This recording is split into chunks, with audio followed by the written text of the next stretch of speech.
वास्तव बातमी काळ सध्या सुरू आहे। स्वाभिमानी शेतकरी संघटनेच्या वतीनं ऊस परिषदेमध्ये सांगली आणि कोल्हापूर झोनचा 3750 रुपये ऊसाची पहिली दराची मागणी केलेली आहे। परंतु सोलापूर झोनमध्ये जे साखर कारखाने येतात त्या झोनचा दर अजूनही निश्चित झालेला नाही। या दरासंदर्भात स्वाभिमानी शेतकरी संघटनेची नेमकी भूमिका काय आहे या संदर्भात आपल्यासोबत चर्चा करण्यासाठी स्वाभिमानी शेतकरी संघटनेचे संस्थापक अध्यक्ष माजी खासदार आदरणीय राजू शेट्टी साहेब आहेत। आपण त्यांच्याशी चर्चा करणार आहोत। साहेब, सांगली झोनचा दर जाहीर झाला परंतु सोलापूरचा दर अद्यापही झोनचा दर जाहीर झाला नाही।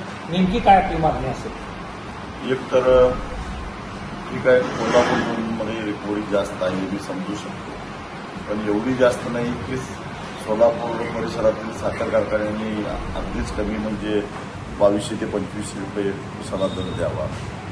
आज कोल्हापूर जिल्ह्यातल्या एका साखर कारखान्यानं 3653 रुपये दर जाहीर केला, एका साखर कारखान्यानं 3611 रुपये जाहीर केला, एका साखर कारखान्यानं 3550 जाहीर केला। अशा पद्धतीनं एकापेक्षा एक अशा दराच्या स्पर्धा कोल्हापूर जिल्ह्यामध्ये सुरू असताना सोलापूर जिल्ह्यातले साखर कारखानदार मात्र मूग घेऊन गप्प आहे। याचं कारण मी शेतकऱ्याला सुद्धा जबाबदार झाले, कारण शेतकऱ्याचा जो दबाव पाहिजे, शेतकऱ्यांनी संघटनेच्या कार्यकर्त्यांच्या पाठीमागे ताकद लावायला पाहिजे। ती ताकद न लावल्यामुळं आज अशी परिस्थिती निर्माण झाली आहे। तेव्हा मला असं वाटतं की या परिसरातल्या साखर कारखान्यांनी किमान 3500 ते 3550 रुपये ही पहिली उचल केलीच पाहिजे। यांनी रिकव्हऱ्या चोरल्या, यांनी काटा मारला, त्यांनी तोडणी वाहतुकीमध्ये शेतकऱ्यांचं नुकसान केलं। कारण या साखर कारखान्यांनी सरकारला सांगितलेलं आहे की आम्हाला सरकारकडून यांनी संरक्षण घेतलेलं आहे की 25 किलोमीटरच्या परिघामध्ये दुसऱ्या कारखान्याला लायसन देऊ नका, आणि मग त्यासाठी सरकारला यांनी पटवून दिलेलं आहे की या 25 किलोमीटरच्या परिघामध्ये जेवढा ऊस आहे त्या ऊसावर आमचा कारखाना कार्यक्षमतेनं चालू शकतो। म्हणजेच मग तुम्ही 25 किलोमीटरच्या परिसरातलाच ऊस घेतला पाहिजे। मात्र चित्र असं दिसतं की साखर कारखाने 100 आणि 125 किलोमीटरवरून ऊस आणतात आणि त्याचा जो काय तोडणी वाहतुकीचा खर्च आहे तो स्थानिक म्हणजे 25 किलोमीटरच्या आत असतो जे शेतकरी आहेत त्यांच्यावर टाकला जातो। उदाहरणार्थ 25 किलोमीटरच्या आत जे शेतकरी आहेत त्यांच्या एकटी स्वाभिमानी शेतकरी संघटना ऊस दराच्या बाबतीत आंदोलन करते, वेगवेगळ्या काट्यावर जाऊन गव्हाणीमध्ये उड्या टाकतात कार्यकर्ते। आपण आज ज्या ठिकाणी माळशिरस तालुक्यात आहे त्याच माळशिरस तालुक्यात जवळपास 5 ते 6 साखर कारखाने आहेत, परंतु त्याच साखर कारखानदारांमध्ये काही खासगी साखर कारखानदार देखील आहेत, परंतु ह्या एकाही साखर कारखानदारांना आता काय दर जाहीर केला नाही। शेतकरी संघटनेच्या आंदोलनाला धार कमी झाली असं समजायचं का?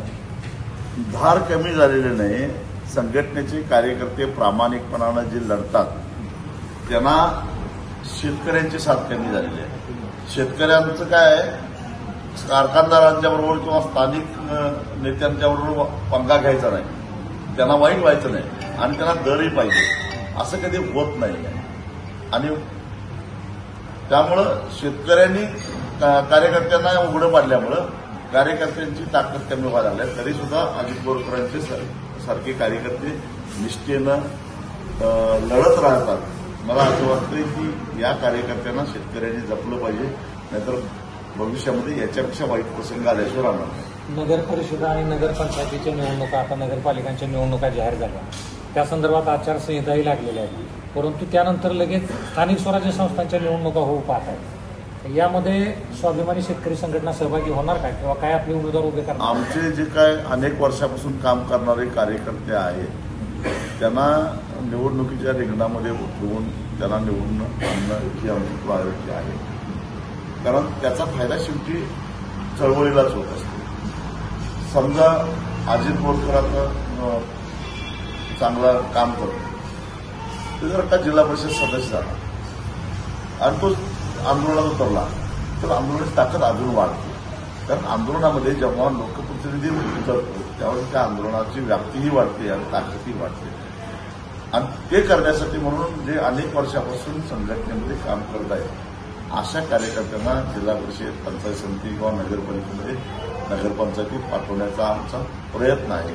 त्या- आणि म्हणून मतदारांनी सुद्धा त्यांच्यावर होणाऱ्या अन्यायाच्या विरोधात लढणारे हे जे मोजके कार्यकर्ते आता शिल्लक राहिलेले आहेत, कुणाच्याही दबावाला बळी न पडणारे, त्यांना मताचं एक बळ देऊन त्यांची ताकद वाढवणं म्हणजे सामान्यांची ताकद वाढवणं हे लक्षात घेऊन मतदारांनी सुद्धा मदत केली आहे. ते स्वाभिमानी स्वतंत्र लढणार की महायुती का महाविकास आघाडीबरोबर? नाही, आम्ही कार्यकर्त्यांना अधिकार दिलेले आहेत की स्थानिक पातळी, कारण स्थानिक स्वराज्य संस्था म्हणजे नगरपंचायती, नगरपालिका असो किंवा जिल्हा परिषद पंचायत समिती असो, या स्थानिक पातळीवरच्या स्थानिक गटबाजीतून लढल्या जात असतात.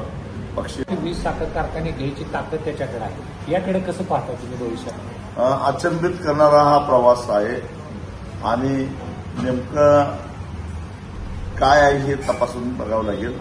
परंतु ही जी काय वाढ आहे, ही व्यवसायातली वृद्धी आहे, ही थोडीशी अनैसर्गिक वाटते. योग्य वेळी कळेल काय आहे ते.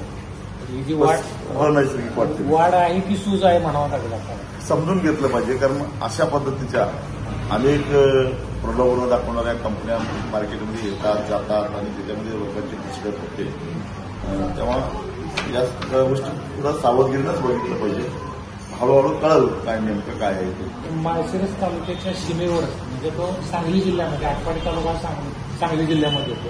त्या आटपाडी तालुक्यामध्ये सद्गुरू श्री श्री श्री साखर कारखाना आहे. त्या साखर कारखाना बहुतांश जवळपास 90% ऊस हा माळशिरस तालुक्यातला घालतो. माळशिरस तालुका हा सोलापूर झोनमध्ये येतो, परंतु तो सांगली जिल्ह्यामध्ये तो साखर कारखाना. आमच्या पुढे शेतकऱ्यांपुढे असा प्रश्न पडतो की या साखर कारखाना कुठल्या झोनमध्ये धरायचा, या शेतकऱ्यांना दर कुठला द्यायचा द्यायला, याबाबत काय नाही. खरं तर आता झोनचं काय फारसं महत्व राहिलेलं नाही आहे. जो दर निश्चित होतो तो रिकव्हरीच्या आधारानं निश्चित होतो. झोन कुठलाही असो, रिकव्हरी किती मिळाले. उदाहरणार्थ सोलापूरपेक्षा मराठवाड्याचा मध्ये रिकव्हरी कमी असते आणि त्यामुळं पूर्वी ज्यावेळी झोन वाईज दर निश्चित व्हायचे त्यावेळी मराठवाड्याचा दर हा सोलापूरपेक्षाही कमी असायचा. पण आज स्थिती अशी आहे की मांजरा नदीच्या आजूबाजूला जे साखर कारखाने आहेत त्यांचा दर सोलापूरपेक्षा जास्त आहे. त्यामुळं झोन ही कल्पना आता कालबाह्य झालेली आहे. त्या साखर कारखान्याची रिकव्हरी कशी आहे आणि ती रिकव्हरी वाढायची असेल तर त्याने किती इमानदारीनं धंदा केलेला आहे, व्यावसायिकता कशी दाखवलेली आहे. कारण रिकव्हरी वाढवण्यासाठी एकतर पक्व झालेला ऊस गाळप करायला पाहिजे. दुसरी गोष्ट ऊस तुटल्यानंतर तातडीनं तो गाळप झाला पाहिजे. आणि तिसरी गोष्ट रिकव्हरी चोरता कामा नये. मग आपोआपच साखर कारखान्याची रिकव्हरी वाढते. तर हे होते स्वाभिमानी शेतकरी संघटनेचे संस्थापक माजी खासदार आदरणीय राजू शेट्टी साहेब. त्यांनी सोलापूर झोनसाठी 3550 3550 पहिल्या उचलेची मागणी केलेली आहे. आता स्वाभिमानी शेतकरी संघटना सोलापूर झोनमधल्या साखर कारखान्यांची पहिली दर किती देतोय याकडे स्वाभिमानी शेतकरी संघटनेसह सर्व शेतकऱ्यांचं लक्ष लागलेलं आहे. यापुढे स्वाभिमानी शेतकरी संघटनेची भूमिका काय आहे हेही निश्चित आपल्याला समजेल. त्याचबरोबर महाराष्ट्रासह सोलापूर जिल्हा आणि माळशिरस तालुक्यातील महत्त्वाच्या आणि ताज्या बातम्या पाहण्यासाठी भूमिपुत्र न्यूज चॅनलला यूट्यूबवर सबस्क्राईब करा आणि बेल आयकॉन प्रेस करा.